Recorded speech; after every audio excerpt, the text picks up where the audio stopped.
आज के इस वीडियो में हम लोग सेल के लिए एक बहुत ही इंपॉर्टेंट ऑर्गेनल और साथ ही साथ बहुत ही इंटरेस्टिंग फीचर रखने वाला ऑर्गेनल पे बात करेंगे, जो कि है माइटोकॉन्ड्रिया। यहाँ पर ये जो आपको दिख रहा है ये माइटोकॉन्ड्रिया है। ये माइटोकॉन्ड्रिया सेल के लिए एनर्जी का सोर्स होता है। कैसे एनर्जी का सोर्स होता है? क्योंकि माइटोकॉन्ड्रिया ही सेल के लिए जरूरी ATP which is adenosine triphosphate, इस एटीपी का जनरेशन करता है, इसे बनाता है। ये एटीपी सेल के लिए सोर्स ऑफ एनर्जी का काम करता है। इसीलिए माइटोकॉन्ड्रिया को कहा जाता है power house of the cell. Cell के लिए ज़रूरी जो एनर्जी है वो कहाँ से मिलता है? एटीपी से मिलता है। वो ATP, most of the ATPs कहाँ पर बनता है? वो माइटोकॉन्ड्रिया बनता है। इसीलिए माइटोकॉन्ड्रिया को कहा जाता है power house of the cell. एक बार माइटोकॉन्ड्रिया का स्ट्रक्चर देख लेते हैं, ये अंदर से कैसा दिखता है माइटोकॉन्ड्रिया का स्ट्रक्चर। तो इसका क्रॉस सेक्शनल व्यू हम देखेंगे।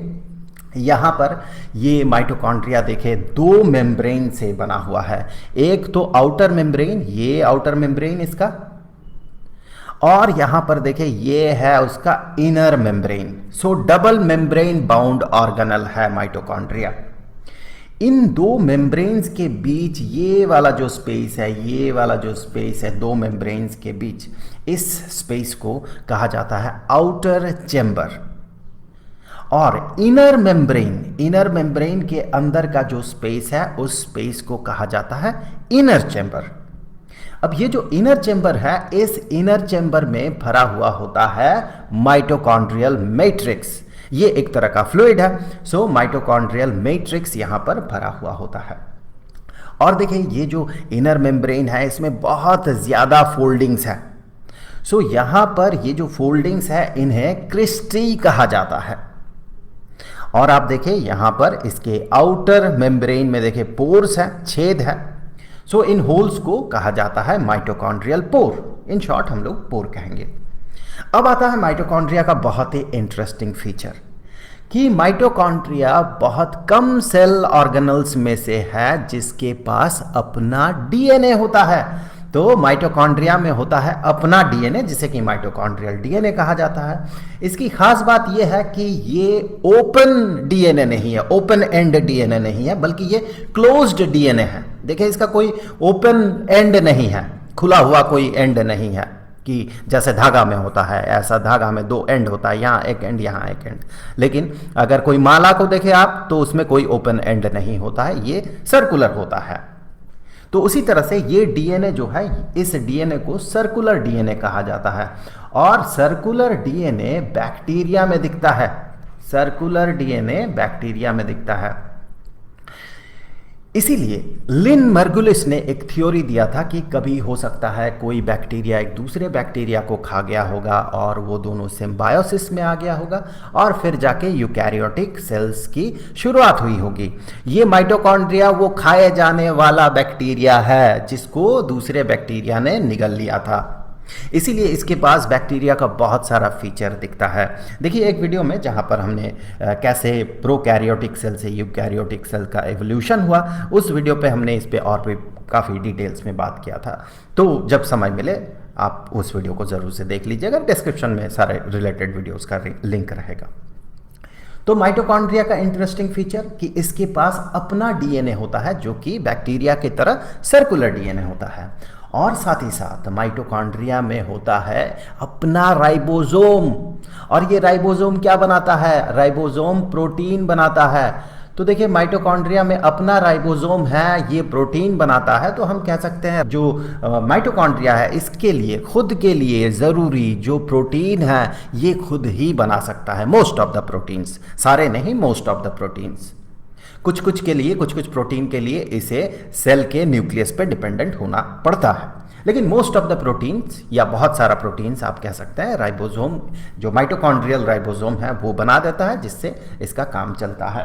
तो यहाँ से हम ये कह सकते हैं कि माइटोकॉन्ड्रिया जो कि अपना ही प्रोटीन को ये प्रोड्यूस कर सकता है, इस हिसाब से ये माइटोकॉन्ड्रिया जो है इसे हम सेमी ऑटोनोमस ऑर्गेनल कहेंगे। अब ऑटोनोमस का क्या होता है? जो खुद पे ही डिपेंडेंट है, जो कि इंडिपेंडेंट है। दूसरों से इंडिपेंडेंट जो होता है उसे हम ऑटोनोमस कहते हैं। अब सेमी ऑटोनोमस मतलब पूरी तरह से इंडिपेंडेंट तो नहीं है, लेकिन बहुत हद तक वो इंडिपेंडेंट है, इसीलिए सेमी ऑटोनोमस। बहुत सारा प्रोटीन ये अपना बना सकता है और बहुत सारे प्रोटीन के लिए इसे सेल के न्यूक्लियस पे डिपेंडेंट रहना पड़ता है। अब देखिए, इतना जो चीज़ें हम लोग माइटोकॉन्ड्रिया के बारे में जान चुके हैं, तो इससे हम माइटोकॉन्ड्रिया को डिफाइन कर सकते हैं कि जैसे कि हमने बात किया, माइटोकॉन्ड्रिया क्या है। माइटोकॉन्ड्रिया एक तरह का ऑर्गेनल है, सेल ऑर्गेनल है, जो कि semi autonomous double membrane bound organelle है।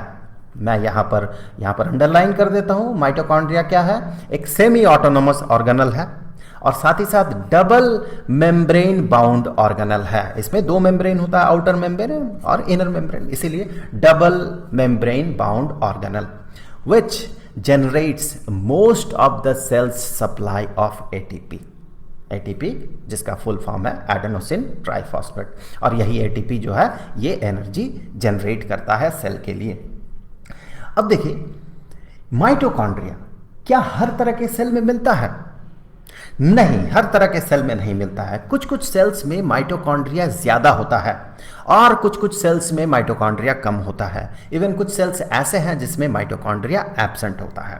आप खुद सोचें, किन सेल्स को माइटोकॉन्ड्रिया की जरूरत ज्यादा है? जिनको एनर्जी ज्यादा चाहिए होगा, क्योंकि ये तो एटीपी जनरेट करता है जो कि एनर्जी का सोर्स है। तो जिन सेल्स को एनर्जी ज़्यादा चाहिए होगा उनके लिए माइटोकॉन्ड्रिया का जो अहमियत है वो ज़्यादा है और उनमें माइटोकॉन्ड्रिया ज़्यादा होगा। तो अब देखिए, सबसे ज़्यादा किस सेल में माइटोकॉन्ड्रिया पाया जाता है? ऑब्वियसली आपके जो मसल्स हैं, ये इसे काफ़ी एनर्जी चाहिए होता है, तो मसल सेल्स में माइटोकॉन्ड्रिया रिलेटिवली ज़्यादा होता है। उनमें से भी अगर आप गौर करें तो एक ऐसा मसल जो कि हमेशा काम करता है, कभी रुकता ही नहीं, कौन सा मसल है वो? Heart muscle. तो हार्ट मसल में जो सेल है जिसे कि हमेशा एनर्जी की ज़रूरत होती है, इसीलिए हार्ट मसल के सेल में सबसे ज़्यादा माइटोकॉन्ड्रिया पाया जाता है। इवन एक एक सेल में 5-5 हज़ार माइटोकॉन्ड्रिया पाया जाता है। और ऐसे भी सेल्स हैं जिनमें माइटोकॉन्ड्रिया बिल्कुल भी नहीं पाया जाता है। माइटोकॉन्ड्रिया अगर ह्यूमन पर्सपेक्ट में देखें तो रेड ब्लड सेल्स में माइटोकॉन्ड्रिया बिल्कुल भी नहीं पाया जाता है। क्योंकि देखिए, एटीपी जनरेशन में ऑक्सीजन कंज्यूम होता है। रेड ब्लड सेल ऑक्सीजन को कैरी करता है और कैरी करके ये ज़रूरत वाले जगह पे, जहाँ ऑक्सीजन की ज़रूरत है, वहाँ तक ये पहुँचाता है। अगर ये खुद ही उस ऑक्सीजन को कंज्यूम करने लगे एटीपी बनाने के लिए, तब ये सही जगह पे सही मात्रा में ऑक्सीजन नहीं पहुंचा पाएगा। इसीलिए रेड ब्लड सेल्स में माइटोकॉन्ड्रिया एब्सेंट होता है। तो आई होप कि ये वीडियो आपके लिए हेल्पफुल रहा होगा। अगले वीडियो का लिंक आपको यहाँ